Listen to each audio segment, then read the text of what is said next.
magsalita. Kasi lagi ko naririnig dati yung pangalan niya.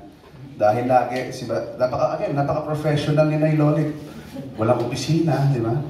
Di ba? May gusto kang may gusto ipadala sa akin, ipadala mo kay Bambi. Di ba? May kontrata, ipadala mo kay Bambi. Yung porsyento ko, ipadala mo kay Bambi. Di ba? Nandun lagi siya Bambi Puentes eh.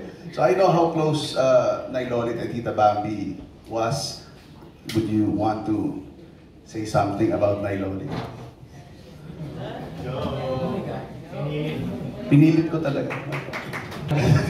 Okay, kailan ba? Si Tita Lolit nakilala ko 1996. Balik pa yung salon. I can't remember exactly kung 1995 or 1996. Pero may isang bibisita dito the other day, sabi niya, saan yung ni Tita Lolit? Sabi ko sa Eternita, sabi niya, close ba kayo? Sabi niya, nakakasama ko siya. Di ba matari siya? Pero mabait. Sabi ko, kung kilala mo talaga siya, hindi siya mataray. Nagtataray siya kung kinakilala lang. Pero, mapagmahal siya. Kasi may nangyari, parang yung, hindi ko na alam paano umpisan sa dami ng mga memories ko sa kanya. Dami na, hindi ko alam kung paano. With Tito Dogs, kasi for a time, yung salon ginawa nilang hub ni Tito Dogs, Tita Lolit, Tita Ethel. So ako naman, lahat naririnig namin, pero sabi ko sa mga staff ko, lahat ng naririnig nyo, dito lang, and then stop na.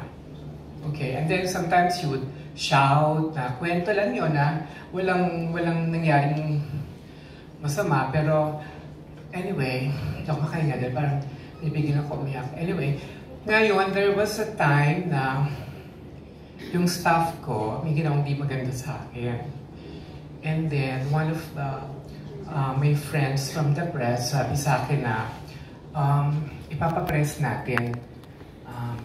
Mag-enlarge ka ng 10 by 10 na photo and then ilalabas natin sa Diaryo.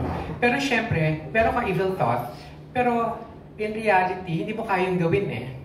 It's all in the mind. So I kept the photo sa ilalim ng planner. And then si Tita Lolit kasi, I witnessed na from the pinakamataba niya to yung huli na nakakalungkot nga. Anyway, kasi pag humingi sabi ko, Tita Lolit, ano pasalubong from the States? Sabi niya, times 3, triple, extra large, diba? Na damit.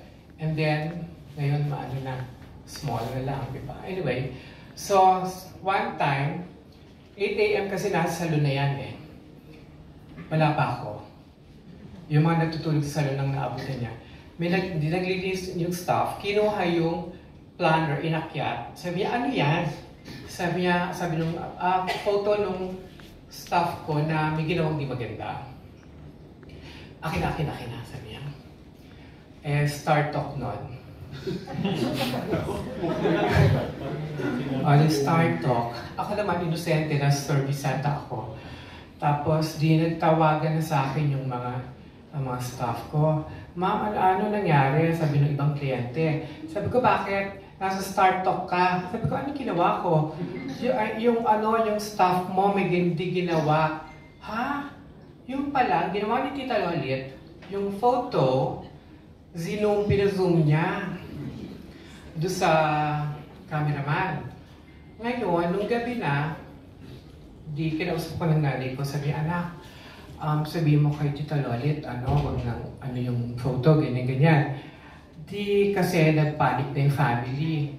Tapos sabi ko, the next day, sabi ko, Tita Lolit, na paranoid na yung family, stop mo na yung ginawa mo to sa startup. Ay, hindi. Sa Saturday ulit. Sabi ko, oh my God. Kasi meron siya ugali, the more mo siyang pinipigilan, the more niyang gagawin. Pero I realize lang na yung sabi nga nila na katarayan niya, yung aside from the katarayan, yung katumbas nun, yung pagmamahal na sinusukli niya, na hindi naman nakikita ng iba. Siyempre nakita lang nila yung taray. Kasi ako, I have witnessed from 1996.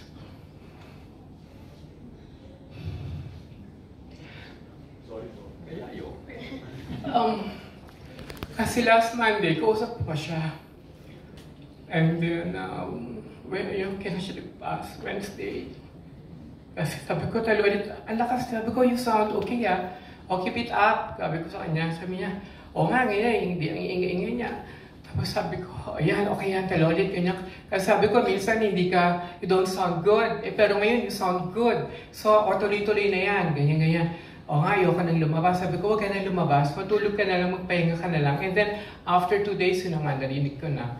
So, yun lang. Marami pa pero yun lang yung kasi abutin ako ng 3 days. Ikikwento ko lang ng mga experience ko inside the salon na naging hub niya for so many years.